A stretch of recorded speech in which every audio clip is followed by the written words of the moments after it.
Apologies for last week's episode. I was feeling a bit beside myself and things got a little nuts.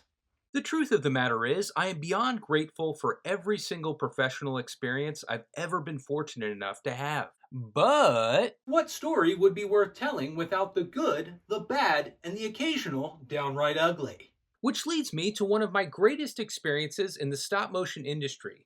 The year is 2019, and I've just been notified that two of the most talented and well rounded professionals in the film industry are going to be my immediate leaders on the Netflix produced film Wendell and Wild. I am so excited for this opportunity, as I respect and admire American Mark very much, and I'm a huge Key and Peele fan. But I do have my reservations, having had the experience of working on an unrealized Henry Selick film several years prior. I have my high hopes that this experience will be different, but my skepticism inspires me to seek out guidance via a chance encounter with a fortune teller who is able to give me a tea reading. I tell them that my immediate bosses will make this experience more than worthwhile, but I grow quite weary that something may go awry. The tea reader assures me to go forward with the opportunity, however, to remain cautious, for something unforeseen is afoot. I begin my first month at the new studio space, and right out of the gate, the experience is magic, better than I could have ever hoped. For with the help of an amazing crew of set builders and carpenters, led by the fantastic Phil LaFond and Brandon Lastimersky, Mark and I are able to begin building out an entire molding department from scratch. The chance to learn from a master of his craft on how to build out this professional molding and casting shop is such a unique opportunity, and I can tell right then and there that I'm exactly where I need to be. It feels great, too, after 8 years of being in the industry, to finally get paid an adequate wage to not only live, but make a dent in my student loans. And for this, I am forever grateful to Netflix. Merrick, Mark, and I do our best to put together a small but very efficient dream team, and everything in the shop is built to our design to make daily operations as smooth as possible. The film's accountant even informs me that our team manages to do it all within budget, clocking in at one of the least expensive departments. I am very proud of this, as I instinctually become our molding and casting bookkeeper and archivist. It's important to all of us to put our best feet forward, as we all yearn for the opportunity to create a studio that can last and endure well beyond just one film. Everything seems so great with this amazing opportunity, and there's a world of possibilities.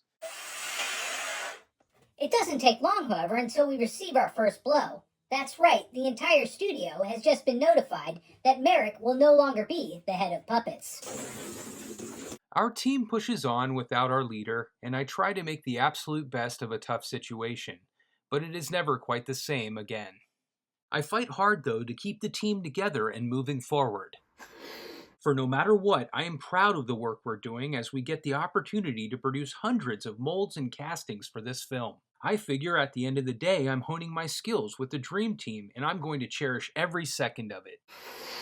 The tide turns, however, as a new puppet lead is introduced, and the structure of the department begins to change. I begin attending lead meetings with Mark at management's request, and even though I am not a lead, I rise to the occasion and do my absolute best to keep our immediate team informed and on top of everything that comes our way. It begins to get challenging, though, as the four of us are spread thin, producing molds and castings for everything from puppets to all of their assets, eventually including a good portion of their costumes, art department assets, rigging, animation tests, armature, and any other task that comes our way. It becomes pretty clear that we could really use some help, but we're told it's not in the budget. Fortunately for us, though, I am able to convince Rico to come in and volunteer, but only for a few days because he's a very busy robot. The team does sort of grow, but space is kind of an issue, and expectations become a little confusing. So by the time our Christmas break comes around, it is clear everyone is ready for a vacation. On a high note, my dream woman and I travel to Maui for the holiday, and even get engaged. It is one of the coolest trips of my life, and my heart is overflowing with joy and happiness from the amazing experience.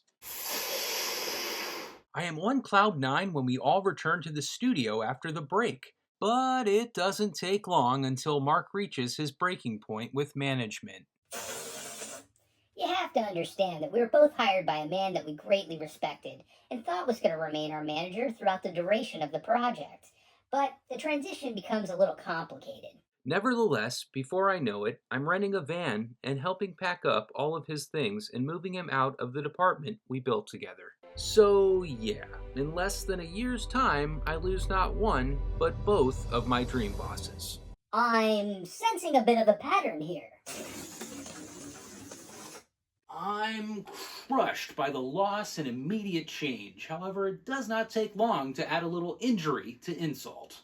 Even though I am technically Mark's second, and several of my coworkers ask me if I'll receive the position as head of the mold shop, it's clear to me that Matt and Dexter have way more experience than I do and are far more deserving of the title. I have no problem paying my dues and respecting seniority, so I vouch for them and believe either one will make a great new lead. But as the number of my coworkers who believe I deserve the title grows, To 15, actually. And I know this because I wrote all your names down, and thank you all for believing that I'd be a good lead to the mold department. It starts sinking in. Maybe I should throw my name in the hat. But the day I do consider doing so, I'm notified that the position will go to an external hire. That's right, not one of us on the already existing team was ever even considered. It's 2020, and the world as we know it is spinning into chaos. The entire crew is sent home, and I am pretty certain after receiving the news of COVID that we are all going to eventually be told that Netflix will be shutting down our Portland film projects. I am wrong, however, and discussions to have us work remotely are being had. It's at this time that one of my greatest friends, James Hingston, offers me a chance to work out of his guitar repair shop in Southeast Portland. And before I know it, I am able to keep a fair amount of the work for the film moving forward, as I mold and cast in an already outfitted 1960s veterinarian clinic. James provides not only me, but the studio chance to keep moving during the tumultuous COVID era. He also, perhaps unknowingly, helps save my spirit as the guitar shop space becomes a new world of possibilities. And I am beyond grateful for his thoughtfulness. James, I love you, brother, and thank you for all you've ever done for me. As I push forward with testing and studio tasks, a thought comes to mind that I need to start thinking about what comes next. What if Netflix does eventually decide to shut the projects down just due to COVID and all its complications? Also, what do I do when my time on the project ends? I am no fortune teller, but at this time it's pretty clear to me that there may not be another film project after Wendell and Wild. So I reach out to Mark and tell him that I'd like to take a crack at moonlighting on a model kit project, and he discusses the idea with a client and friend of his, Mark Worthling of Pestilence Labs. Mark, grant me a chance to try casting up a portion of a kit that they are currently working on together. This kit happens to be the Aurora Wolfman tribute kit, masterfully sculpted by the immensely talented Jeff Yeager. Brokaw gets the figure molds to me and I begin casting for them. It is a blast and I am ecstatic for the new venture. I share the news with my dad before anyone else. Being a huge model car and train layout enthusiast, he is beyond excited for me, and we discuss the prospect of me molding items for his train layouts. All right!